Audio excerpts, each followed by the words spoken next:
Hey YouTube, so Henry's here and I got a quick review for you. This is the for the Call of Duty Black Ops Precision Aim Controller from Catz. So it's very similar to last year's released controller from Catz for Call of Duty Modern Warfare, the combat controller. There's a few main differences though, besides obviously this one has a different decal. It does not have a urban Marpat camouflage pattern. So, just take it out of the box here. I've already been using it for about a week, so biggest differences from last year. So the decal is different. The analog sticks glow red instead of green. They have redesigned rubber grips to allow your hands to breathe a little bit better, and the mappable control buttons on the back are bigger and they have a grip on the back, so that way you can just kind of flick them, feel where they're at a little bit better. The other one for just really tiny little nipples, very generic. So overall the controller feels great. Got a text message, awesome. Overall the controller feels great. Has a really nice braided cable, so that way it won't fray, won't crack, anything that you get with the PVC cables. I really like them. All my high-end audio video cables, I try to get braided ones, either with aluminum braiding or a woven braid.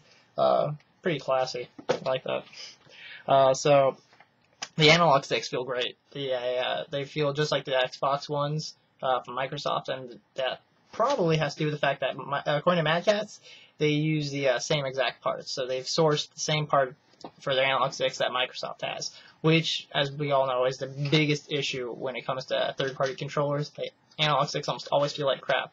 Catz, as always, have lately over the last few years, since they got the Rock Band 2 license and the Street Fighter 4 license, they've really stepped up their game. So props to them on that. So the overall entire controller is covered in a very thin rubber grip, so that way it doesn't have that slippery feeling. But then you have the where your palms mostly will be, you get that rubber grip there. The analog sticks have been redesigned from last year's. Not analog sticks. The analog triggers have been redesigned from last year.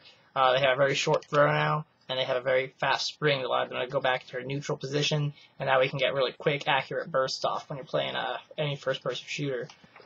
The things I don't like are the D-pad. It's very stiff. Maybe it has to be broken in a little bit more. Not exactly sure. We'll see. Gets the job done, though. It's not like it's inaccurate or anything. It's just very stiff. As far as the face buttons go, they're flat. They don't have a curve like the official ones do, but they do have a very good response. They aren't mushy at all. They go in, they click, they have a nice feeling to them. Very nice. Besides that, everything else makes it feel like a perfect controller. It's actually, I enjoy this controller more than the official Microsoft controller. That's even not regarding the reprogrammable buttons. So these are not macro buttons.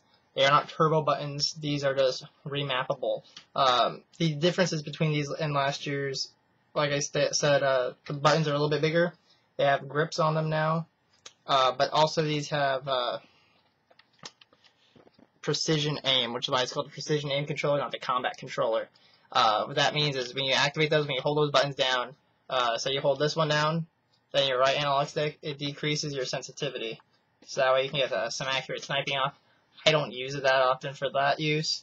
The other buttons you can map to it are on the Combat 2 buttons, so underneath the right hand, you have access to the right stick, so like your melee for your Call of Duty default controller options, X and Y. The other button you have clicking in the left thumbstick, A and B.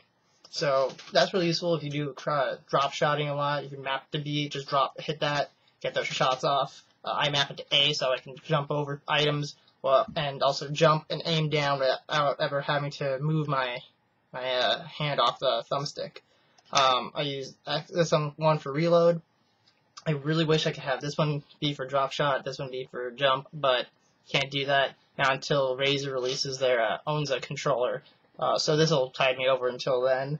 I do hold my controller with a claw, so I got my B for drop shot, Y to switch weapons, and my X and A are now mapped over to the bottom. They do a good job of that. They're pretty accurate buttons. They feel real nice. Overall, the controller, a 10 out of 10. It's definitely my go-to controller now.